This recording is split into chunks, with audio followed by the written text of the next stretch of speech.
Okay, first, we'll get into the law. First, let me start with Evans. I'm tired of keeping up with the Evans, sincerely, and I think I've stopped for a very long time. I read the 2 or 3, and we came. That story, that so-called success story, has been blown by the police, and I think it's even sorrowful that we are now celebrating criminals in this country, making headlines because people there are so many so-called revelations that are not needed, that are best suited in the court of law. So many stories that are best used as evidence, where you are throwing it out in the pages of newspapers. I don't think it's professional enough. Well, now when it comes to the issue of Evans, either he has the right, of course, as a Nigerian, as an alleged criminal, until he's proven by the court of law to be guilty, of course he has the right. However, I think the police also said that they already got the permission of the court to have him for 3 months before his trial begins. It might that might not have been done in an open court, but they might have probably approached a magistrate or a judge to get that order. Fine, there is no problem about that. Maybe it was not in the know when the order came. However, I think the over-celebration of this man is enough. Every newspapers, every news item is about Evans. We have other serious issues in this country that we have to talk about. People are hungry.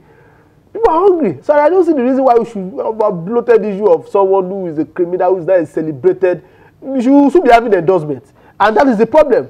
That is the problem, because it's making the whole issue sensational, and some people are even aspiring as well. If a criminal can get a piece of major issues in Nigerians, Chibok girls are no longer getting headlines. Boko Haram attacks are no longer getting headlines. We are having Evans making front page of newspapers. Well, I'm sure he's not going to get any endorsements. Let's not. But I mean, I think the police actually even said, I mean, because they got criticized a lot and they reacted to the criticism as saying, I mean, this is someone that has eluded them for so long. They've been trying to capture him. He's been very elusive. He was very hard to track down. So as much as it might look like they're celebrating, it's just their way of saying, okay, we've caught this man. We're very proud of the fact that we finally have him. And whatever information, I want to believe whatever we're hearing is not all of the information they've given to the police. They're probably just letting out for people to understand, okay, this is how they work, maybe be more careful. Don't you think, I mean, they have the right to do that? Seeing how much of a high profile, I mean, anywhere in the world, if you capture a high profile criminal, it's a big deal. Yeah, it's a big deal. But when you look at even the case of the O.J. Simpson, it wasn't. It was bigger. No. That was bigger because, of course, that was an individual that allegedly became free. That was an individual that allegedly killed someone. But this guy is a kidnapper.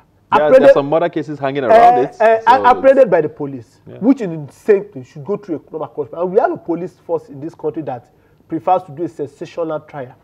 Not just the police, we have yes as well. Prefers to do a sensational trial, a media trial. At the end of the day, before 2-3 months, you hear nothing about it and the case. Because they don't have the evidence that is needed in the court of law. Are you worried that he's going to walk free? I'm extremely worried.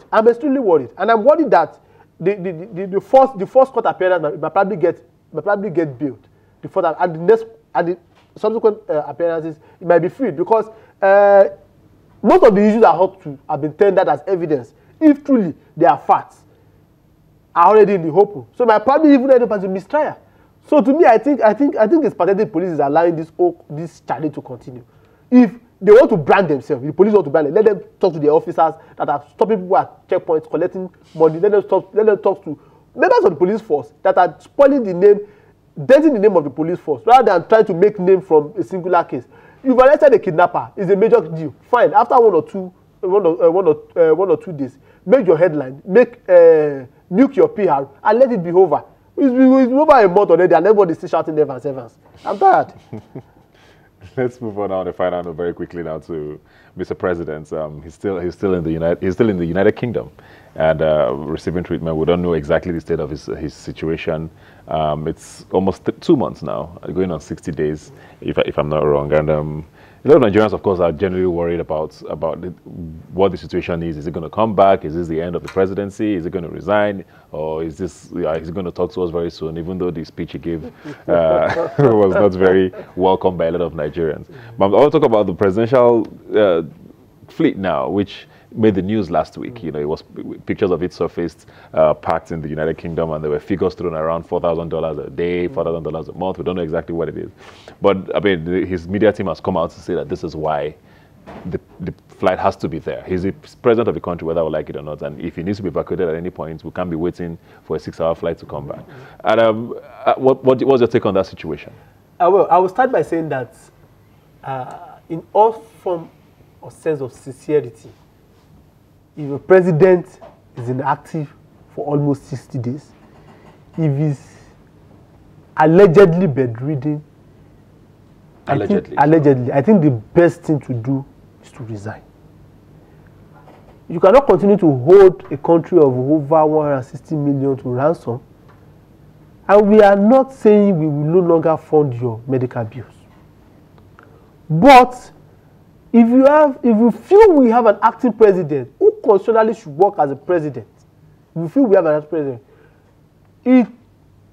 we will be fooling ourselves, because the function of the acting president, as the Constitution says, is clear, but indeed it is not.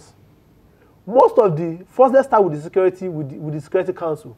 Most of the Security Council members of the Security Councils were appointed by the vacation president. Members of the Executive Council, the Federal Executive Council, were also appointed by the president. So also aides.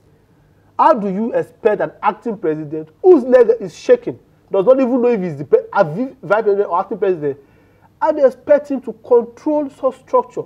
If such individual even gives out orders, members might not wholeheartedly act on it, because their loyalty still lies with the vacation president. And that is holding the country to ransom. So it's really important for us to know where we are going to. If the president, after 60 days, I think the honorable, if my dad is on sick bed after 60 days, I will tell him, Baba, please, don't think about the family again. Let us do it. Thank you very much, Balatale Dikoya. We'll be hopefully hearing from Mr. President soon. Of course, we as Nigerians wish him a very quick recovery. I know that it's a very tough time for him and his family, but also for Nigerians. So hopefully we do hear from him soon. It would be nice to have him back to complete his tenure. I mean, we voted him for 4 years, and he needs to come back and complete his tenure. Well, thanks for being here today. We'll take a break now and come back. Please stay with us. It is my turn. Just one word.